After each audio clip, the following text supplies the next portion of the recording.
Muy gustoso mirar todo esto. Eh, Genial, una mujer vestida del sol con la luna bajo sus pies y una corona de 2 estrellas sobre su cabeza. Está encinta y grita con dolores de parto y con el tormento de dar a luz. La tradición patrística y el magisterio han identificado esta figura precisamente con varios niveles de significado, que representa primero a Israel, al pueblo de Dios, a la iglesia, pero también a María, en cuanto que él es la madre del Mesías y es la figura de la iglesia glorificada. Bueno, dentro de todo esto me adentré en el tema y no hice la aclaración o clarificación. Sabemos que ascensión es solo de nuestro Señor Jesucristo, que la ascensión es porque Él por sus propios medios ascendió al cielo. En cambio, María Santísima se dice la asunción porque ella es llevada al cielo, ¿sí? No por sus propios medios, a ella la llevan al cielo. Entonces, incluso en otras tradiciones se dice el adormecimiento de la Virgen y, y como el momento en que ella ya entonces parte de este mundo para la gloria eterna y como ella pues es toda llena de gracia, ella no conoce la corrupción del sepulcro ni nada, sino que es asunta al cielo. Más aún, el paralelismo entre esta mujer y el arca de la alianza, diríamos así dentro de este texto bíblico, Apocalipsis 12 del 1 al 6, refuerza la asociación con María, quien fue el arca viviente del Verbo encarnado, y así la apertura del cielo y la aparición del arca se convierten en un símbolo del destino final de gracia que tiene ella. En segundo lugar, como lo vemos acá, la nueva Eva que es asociada al nuevo Adán.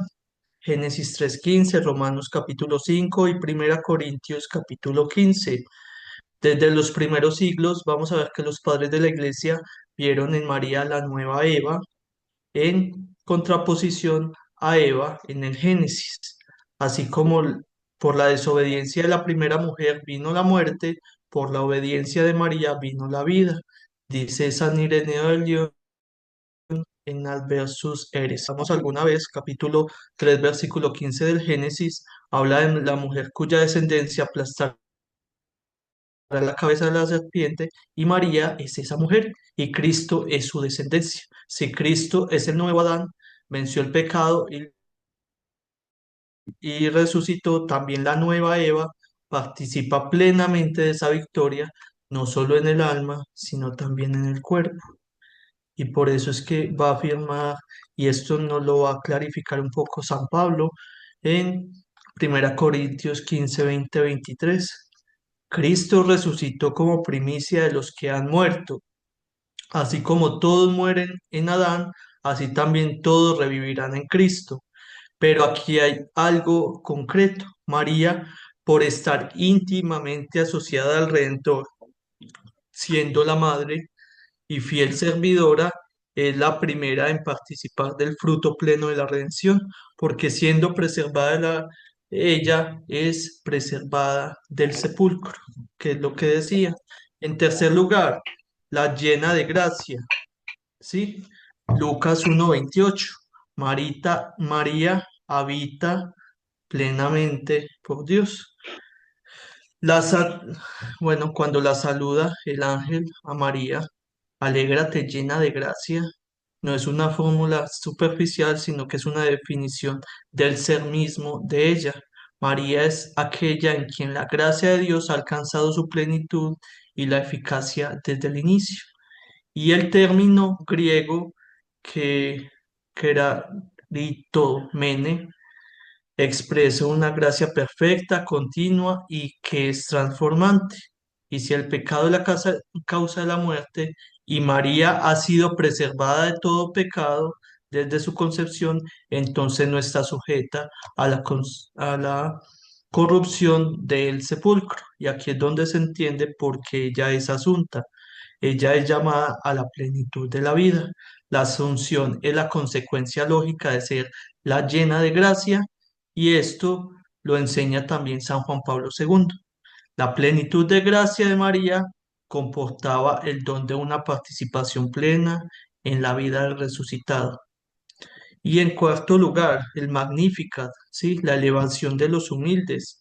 Este cántico entonces dice que ha mirado la humillación de su esclava, desde ahora me llamarán bienaventuradas todas las generaciones, derribó a los poderosos de sus tronos y exaltó a los humildes. Y estas palabras que nos van a decir nos referencian y nos iluminan grandemente, porque pronunciadas por María con humildad y con fe, son también una anticipación profética del destino final que ella va a tener. Ella, que la humilde sierva del Señor, sería exaltada por Dios hasta la plenitud gloriosa en el cielo. El Magnificat, entonces, aquí vamos a ver que no es solo un himno personal, simplemente hay un himno muy bonito que nosotros recitamos todos los días también en vísperas. Es un cántico que es profético, que anuncia la lógica del reino, la verdadera exaltación que es obra de Dios y María es la obra maestra. Y esto entonces nos lleva a al último punto, que es la tipología del Antiguo Testamento. Y esto es lo que nos lo va a fundamentar segunda Samuel capítulo 6 y Hebreos 9:4. Numerosos padres de la iglesia y teólogos a través de la historia han visto en María que es el arca de la nueva alianza.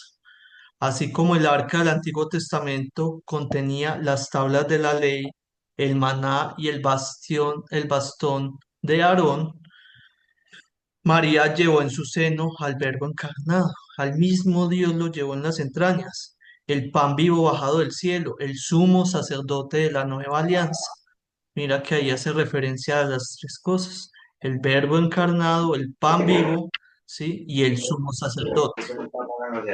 Y por, por favor, doña Sonia, puede silenciar, gracias. El segundo libro de Samuel también, entonces, nos va a mostrar que narra cómo el Arca de la Alianza fue acogida con gran alegría y saltos de júbilo por parte de David. Y Lucas, al narrar la visitación, muestra lo mismo, repite muchos elementos de este relato. Sí, el mismo niño que está en el seno de Isabel entonces va a brincar, presentando a María como la nueva arca de la alianza. Pero el arca no podía conocer la corrupción, tenía que ser santa. Y por ello María, como la nueva arca viviente, es presentada en el sepulcro y es también llevada a la morada celestial. Y entonces, esto entonces nos va a mostrar que aunque el dogma de la Asunción no se deduce de un solo versículo bíblico, se encuentra sólidamente sustentado en una lectura integral, tipológica y teológica de la Escritura.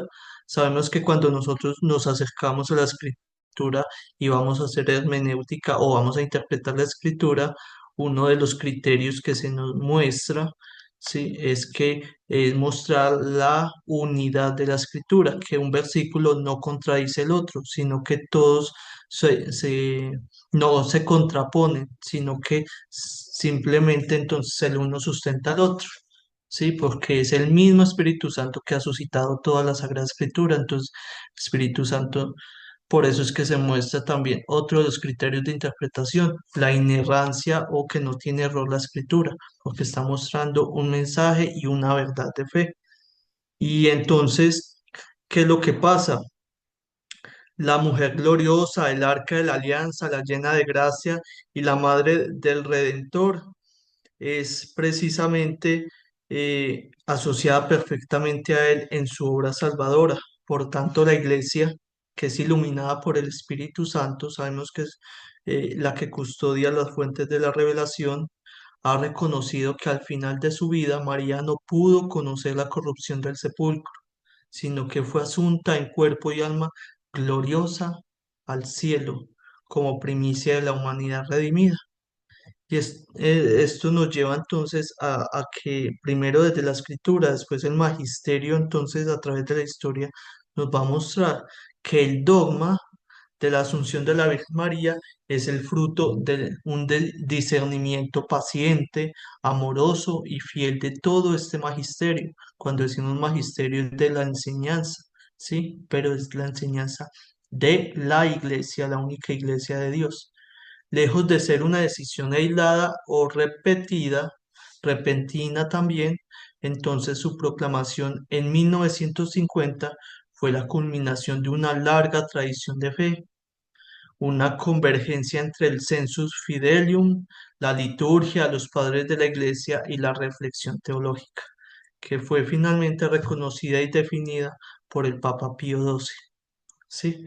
En primer lugar, el camino de la tradición desde la fe popular hasta la solemnidad dogmática. Entonces vamos a ver que desde los primeros siglos del cristianismo, la Iglesia profesó la convicción de que María había sido llevada al cielo en cuerpo y alma, aunque los evangelios no lo mencionan.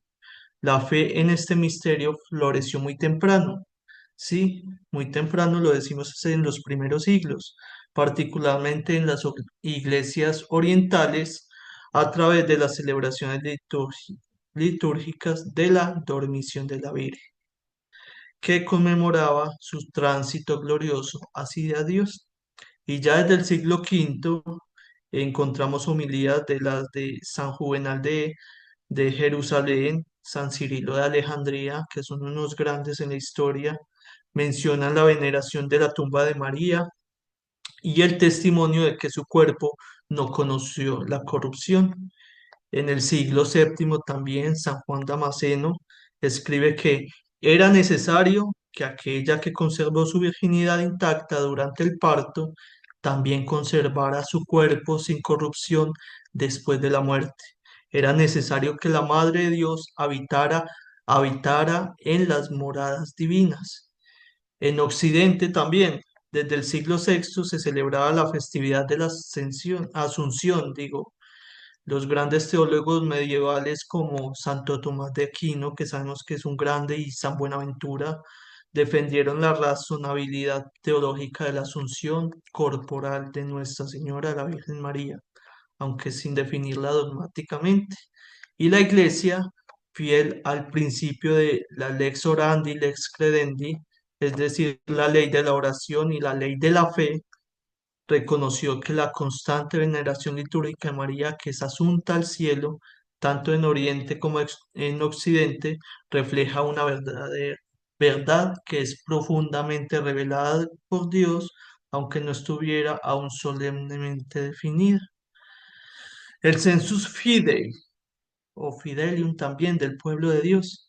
A lo largo de los siglos, el pueblo cristiano, laicos, religiosos, sacerdotes y obispos han expresado una fe firme y unánime de la asunción corporal de la Virgen, y esta fe no fue impuesta, sino que fue vivida y transmitida espontáneamente por todos los primeros cristianos y se ha pasado de generación en generación.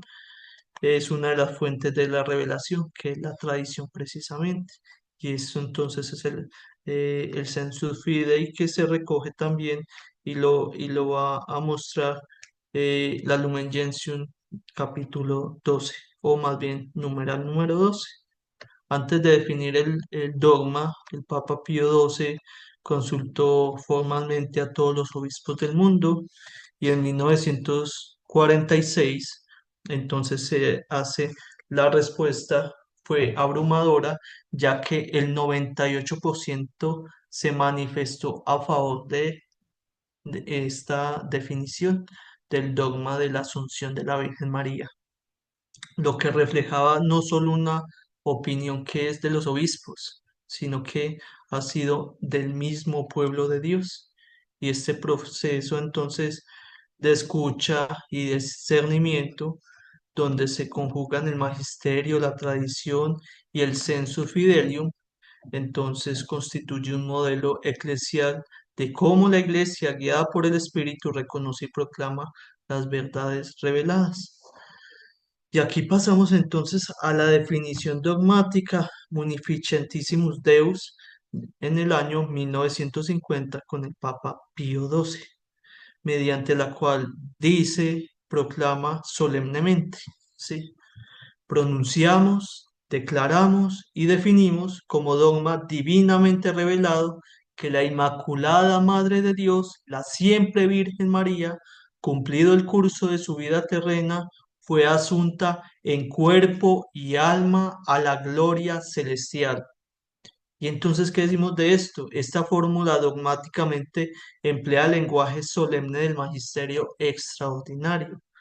Pronunciamos, declaramos y definimos, indicando que se trata de una verdad infalible, vinculante para todos los fieles católicos. Es algo que como católicos debemos creer porque se ha dado en el seno de la Iglesia de generación en generación. No se especifica el modo ni el momento exacto de la asunción, evitando afirmaciones históricas que no son tan relevantes, pero sí se afirma claramente su contenido esencial. ¿Cuál es? María fue asunta en cuerpo y alma al cielo. Aquí se ve entonces algo antropológico, escatológico muy grande para nosotros, ¿sí? El valor del cuerpo. Y aquí nosotros nos podemos remontar al libro de Daniel, porque el diablo estaba peleando por el cuerpo de Moisés, precisamente por la importancia que tiene el cuerpo, ¿sí? En toda esta historia. ¿Y qué es lo que quiere el demonio también? El alma de cada una de las criaturas de Dios, de todos los hijos de Dios. Entonces, el cuerpo y el alma son fundamentales, no son dos realidades separadas, son totalmente unidas porque son la identidad de cada hijo de Dios. Y entonces la confirmación y profundización posterior, el Vaticano II y el magisterio reciente. Aquí vamos a ver cómo el Concilio Vaticano II, 1962-1965, que ustedes saben que se dio que inició con el Papa Juan XXIII y terminó con Papa Pablo VI, los dos santos, en la Constitución dogmática Lumen Gentium retoma y profundiza el significado eclesial de este dogma. En el capítulo octavo de la Lumen Gentium, como lo dije, dedicado a la Santísima Virgen María en el misterio de Cristo y de la Iglesia, afirma que la Virgen Inmaculada, preservada e inmune de toda mancha de culpa original, terminado el curso de su vida en la tierra, fue llevada en cuerpo y alma a la gloria del cielo y enaltecida por el Señor como la Reina del universo, para que se asemejase más plenamente a su Hijo. Lumen Gentium, capítulos numeral 59. Y en el 68 va a decir que es signo de esperanza cierta y consuelo para todo el pueblo redimido. Y todos los papas posteriores, entonces vamos a decir quiénes son. Juan, Juan Pablo I, Juan Pablo II, Benedicto XVI, Papa Francisco y Papa León XIV han profundizado aún más en este misterio. San Juan Pablo II, ¿qué va a decir? El cuerpo humano destinado a la resurrección ya ha sido glorificado en una criatura humana. ¿Quién es? María. Y entonces aquí, ¿qué vamos a decir para ir finalizando este capítulo segundo? El dogma de la Asunción no fue un fruto de la decisión aislada ni de una moda que es teológica, sino que la confirmación solemne de una verdad de la Iglesia que ya vivía, creía, que celebraba y que anunciaba desde los primeros siglos. Y en él se conjuga la fe del pueblo de Dios, la tradición patrística, la liturgia, el discernimiento teológico y la auténtica autoridad del magisterio de la Iglesia de Cristo. La Iglesia en su magisterio al definir este dogma entonces no añadió una novedad, algo que entonces se le ocurrió y listo, entonces lo proclamó como dogma. No, esto es reconocido y proclamado solemnemente una gracia singular que es obrada por Dios en su Madre y que se da desde los primeros siglos hasta ahorita. En tercer lugar, la dimensión teológica de este dogma. Vamos a decir que entonces la asunción de María no es un milagro aislado, sino que es una clave antropológica y escatológica, como les mencionaba ahorita, que ilumina la verdad del hombre redimido y de la iglesia. En primer lugar, ¿por qué? Porque María es la primicia de la iglesia glorificada. Lo dice la Constitución Lumen Gentium numeral 59. En cuerpo y alma fue elevada a la gloria del cielo y enaltecida por el Señor como reina del universo para que se asemejase más a su Hijo. Entonces, aquí, ¿qué quiere decir? Que ella anticipa el destino glorioso de toda la iglesia de Cristo. Ella es el signo escatológico de esperanza, la mujer gloriosa que ha llegado a la meta. Y entonces es ejemplo para nosotros. En segundo lugar, que la asunción es como coronación de la redención. ¿Por qué? Porque María es la llena de gracia desde su concepción hasta la Inmaculada. Su asunción manifiesta que la gracia salvadora de Cristo no solo perdona el pecado, sino que también lo perfecciona. Entonces, ¿qué quiere decir esto? Que entonces María camina, María está en todo este suceso y entonces transforma al hombre completamente, el espíritu, el alma, el cuerpo. Y por eso María, que no conoció corrupción, fue llevada a la gloria de Dios. Y llegamos al tercer punto que sería la unidad del cuerpo y el alma en la salvación. Este dogma subraya entonces que el cuerpo tiene un destino eterno, reafirmando la dignidad de lo corporal frente a las tendencias dualistas. María es asunta en cuerpo y alma, anunciando la resurrección futura de todos los redimidos, ¿sí? En cuerpo y alma al cielo. Y el enfoque pastoral, que es una verdad que da esperanza. ¿Por qué? Porque el dogma de la Asunción no es una verdad distante, sino que es fuente de consuelo, de esperanza y compromiso para la vida cristiana. La esperanza ante la muerte nos va a mostrar que en María se revela que la muerte no es el fin, sino el paso hacia la plenitud. Ella nos muestra que la fidelidad de Dios, incluso en el sufrimiento, tiene su recompensa. Es una cultura marcada por el miedo al dolor y a la muerte, y su asunción es bálsamo de esperanza. María que camina con su pueblo. Vamos a ver que entonces María desde el cielo, María no se aleja, sino que se vuelve aún más cercana a nosotros. Es madre y es reina, intercesora eficaz y protectora de sus hijos. Por eso el pueblo cristiano la invoca con confianza y encuentra en ella todo el consuelo que es maternal. Sí, ella ha vivido lo que nosotros deseamos y lo que anhelamos llegar a ser también. Y llamado a la santidad y a la unidad del hombre. ¿Por qué? Porque la Asunción nos llama a vivir con los pies en la tierra y el corazón en el cielo, ¿sí? En dos realidades profundamente ligadas. María nos recuerda que cada acto de amor, cada luz abrazada, cada sí generoso de Dios tiene un eco eterno. Somos cuerpo y alma llamados a la gloria. Y esa esperanza transforma nuestra manera de vivir, nuestra manera de actuar, nuestra manera de amar y nuestra manera de sufrir. Y para ir terminando, entonces el dogma de la Asunción de la Virgen María no es solo una joya en el tesoro de nuestra fe católica, sino que también es un faro escatológico que ilumina el destino último del ser humano que es redimido y la vocación gloriosa de la Iglesia entera. En la Virgen, entonces vamos a ver que es elevada en cuerpo y alma al cielo. Contemplamos lo cumplido en el sueño de Dios sobre la humanidad, un hombre completamente redimido, alma y cuerpo, eternamente unido al Creador. Y María no es una excepción que nos aleja, sino que es una profecía cumplida que nos impulsa hacia adelante con esperanza. Entonces, vamos a ver como dice en pantalla, el dogma de la Asunción no es una verdad, que nos remite únicamente al pasado o a una figura individual.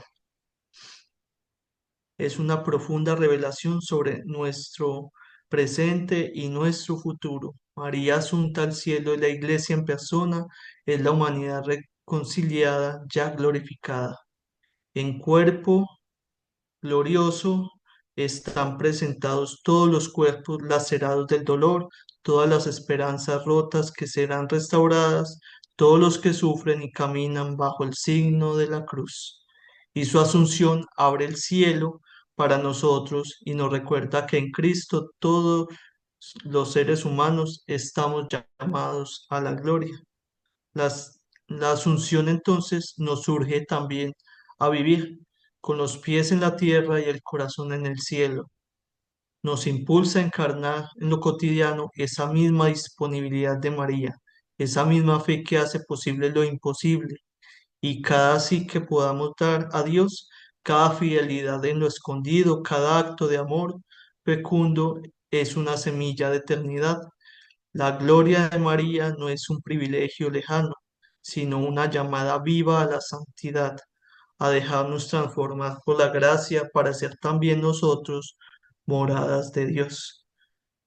Y entonces, comprendiendo esto, vamos a decir que al proclamar que esta fe en el dogma de la Asunción de la Virgen, la Iglesia canta con certeza: donde ya está la madre, también estarán los hijos. Ella ha llegado y nos espera. Ella ha sido glorificada y ruega por nosotros. Ella ha sido elevada y desde lo alto intercede como madre, reina y señora, para que nosotros, sus hijos, no perdamos el rumbo hacia el cielo. Bajo su manto glorioso caminamos con esperanza. Y entonces terminamos encomendándonos a la Virgen María para que podamos vivir como ella y llegar a esta gloriosa asunción también, digámoslo así, a la vida eterna en cuerpo y alma. María Santísima, Madre Asunta al cielo en cuerpo y alma, te damos gracias por tu sí fiel y glorioso. Al contemplar tu exaltación, nuestros corazones se elevan a las cosas del cielo. Guíanos siempre hacia tu Hijo Jesús y enséñanos a vivir con esperanza, esperando también nuestra resurrección final. Ruega por nosotros ahora y en la hora de nuestra muerte. Amén. Gloria al Padre y al Hijo y al Espíritu Santo. Como era en el principio, ahora y siempre, Siempre por los por los siglos de los siglos de los siglos. Amén. siglos. Amén. María, Madre de la Iglesia, ruega Nosotros, por nosotros. Bueno, algo que decir de todos, todos, todos, todos. Algo que clarificar. Muchas gracias. Nuestros agradecimientos por ilustrarnos, señor seminarista.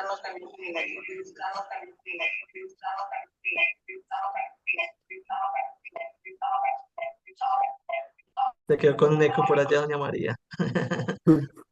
Buenas noches, está Buenas muy noches. bonito el tema. eh, Nos habla de la Asunción de la Santísima Virgen María en cuerpo y alma. María es la grande, la que nos enseña a amar a Jesús, la que nos dio a Jesús, la que nos lo da todos los días en la Eucaristía, en los sacramentos. Muchas gracias, doña Fabi. Una pregunta. El Sí, señor. taller de María Elia Mejía, yo no recibí la respuesta. Lo que pasa es que cuando yo voy a responder, ahí mismo se me va el enlace que ustedes me mandan y no sé mucho de tecnología y me he quedado como atrasada. Pero yo sí mandé mi taller. Ok. Entonces, Ahorita le escribí a Jenny, ¿sí? A Vicaría Evangelización, a ver si tienen reportado entonces su taller. Jenny, y el teléfono me